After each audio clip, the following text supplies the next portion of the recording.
ఓం శ్రీ గురుభ్యో నమః. అందరికీ శుభోదయం, శుభ గురువారం, శుభోదయ శుభాకాంక్షలతో రోజులాగానే ఒక చక్కటి మంచి విషయాన్ని మనం ఈరోజు పంచుకుందాం. మరి విషయంలోకి వచ్చేస్తే జీమూత వాహనుడి కథ మనం ఈరోజు శుభోదయాన్న చెప్పుకుందాము. ఇది ఎప్పుడో నా చిన్నప్పుడు పాఠ్యాంశంలో చదివిన విషయం ఇవాళ నేను మీతో పంచుకోగలుగుతున్నాను. ఏ తరగతిలో చదివానో గుర్తులేదు, కానీ మా తెలుగు పాఠ్యాంశంలో ఈ విషయం గురించి చదువుకున్నాను. మరి ఈ విషయాన్ని ఇవాళ మనం పంచుకుందాము. మరి విషయంలోకి వచ్చేస్తే జీమూత వాహనుడి కథ. పాము అన్న మాట వినిపిస్తే చాలు మనకి కలవరం ఎత్తిపోతుంది, కంపరం ఎత్తిపోతుంది. పాము కనిపిస్తే దాని అంతు చూసేదాకా నిద్రపోము. ఇక ఈ రోజుల్లో త్యాగం అన్న మాట కూడా మూర్ఖత్వానికి మారుపేరుగా నిలిచిపోయింది. అలాంటిది ఒక పాము కోసం ఓ రాకుమారుడు తన జీవితాన్ని పణంగా పెట్టిన కథ వినడానికి చాలా ఆశ్చర్యంగా ఉంటుంది. అదే జీమూత వాహనుడి కథ. పూర్వం జీమూత కేతువు అనే చక్రవర్తి ఉండేవాడు. ఆయన కుమారుడే జీమూత వాహనుడు. నా కుమారుడైన జీమూత వాహనుడు చిన్నప్పటి నుంచి రాజ్య ప్రజల పట్లే కాకుండా అన్ని ప్రాణుల పట్ల కూడా కారుణ్యంతో ఉండేవాడు. తండ్రి తర్వాత రాజ్యాన్ని పాలించేది తానేనన్న అహంకారం కానీ, తన మాటకు ఎదురు లేదన్న దుడుకు స్వభావం కానీ అతనిలో లేశమైనా కనిపించేవి కావు. చక్రవర్తి వయసు మీద పడగానే తన రాజ్యభారాన్ని జీమూత వాహనుడికి అందించి వానప్రస్థానానికి బయలుదేరాడు. తల్లిదండ్రుల పట్ల అనురాగం కలిగిన జీమూత వాహనుడు తరచూ వారిని సేవించుకునేందుకు అడవిలో ఉన్న పర్ణశాలకు చేరుకునేవాడు.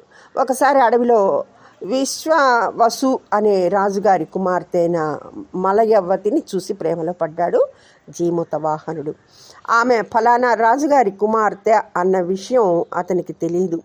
తనను జీమూత వాహనుడు చూసిన విషయం మలయవతికి తెలియదు. కానీ నీ మనసులో ఎవరన్నా ఉంటే చెప్పు, వారితో పెళ్లి చేస్తాం అని మలయవతి అన్నగారైన మిత్రవసు అడిగినప్పుడు, ఈ ప్రపంచంలోకెల్లా ఉత్తముడైన జీమూత వాహనుడినే నేను పెళ్లి చేసుకుంటాను అని తన మనసులోని మాటను చెప్తుంది. మలయవతి తన చెల్లెలి కోరికని నెరవేర్చేందుకు జీమూత వాహనుడి దగ్గరికి బయలుదేరతాడు మిత్రవసు. కానీ తాను అడవిలో ఒక అందగత్తెను చూశానని, ఆమెని తప్ప వేరెవ్వరిని వివాహం చేసుకోలేనని కొండబద్దలు కొడతాడు జీమూత వాహనుడు. తనను వివాహం చేసుకునేందుకు జీమూత వాహనుడు తిరస్కరించాడని తెలియగానే ఆత్మహత్యకు పాల్పడుతుంది మలయవతి. ఆఖరి నిమిషంలో అసలు విషయం తెలియడంతో వారి ప్రేమ కథ సుఖాంతమవుతుంది. కానీ ఇక్కడే అసలు కథ మొదలవుతోంది. ఒకరోజు జీమూతుడు అడవిలో విహారం చేస్తుండగా ఒక తెల్లని గుట్ట కనిపించింది. అదేమిటా అని కుతూహలంతో దగ్గరికి వెళ్ళి చూసిన అతను అవన్నీ ఎముకల పోగులు అని తెలుసుకుని ఆశ్చర్యపోతాడు.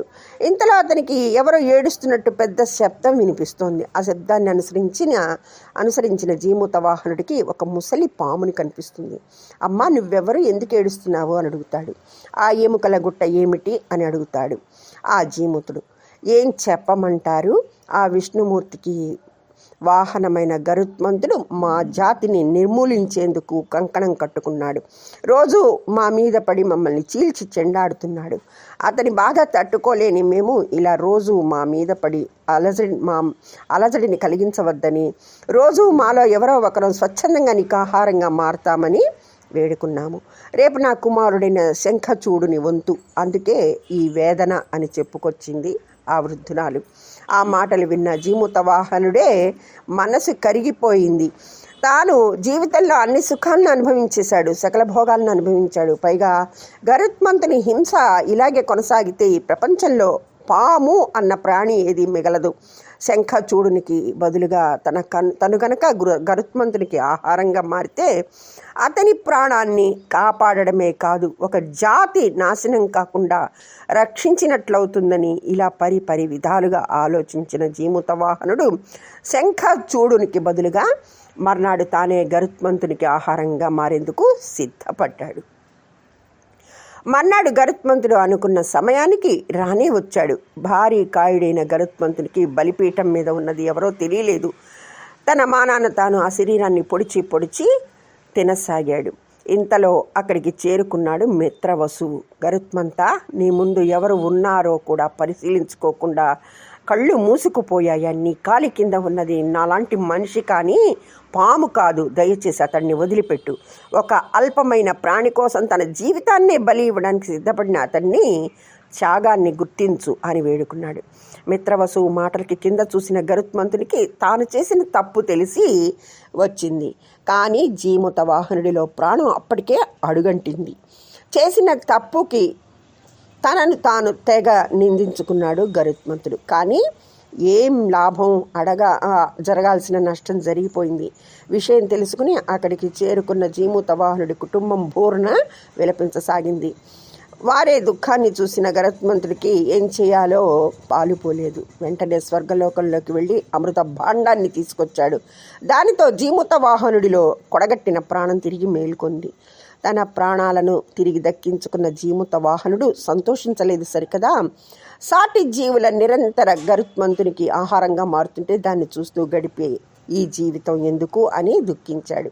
జీమూత వాహనుడి దుఃఖం గరుత్మంతునిలో సైతం పరివర్తన కలిగించింది. ఇక మీదట తాను పాముల జోలికి పోనని జీమూత వాహనునికి వాగ్దానం చేశాడు. అంతేకాదు, తాను తెచ్చిన అమృతాన్ని ఆ ఎముకల గుట్ట మీద పోసి చంపిన పాములన్నింటినీ తిరిగి బతికించాడు.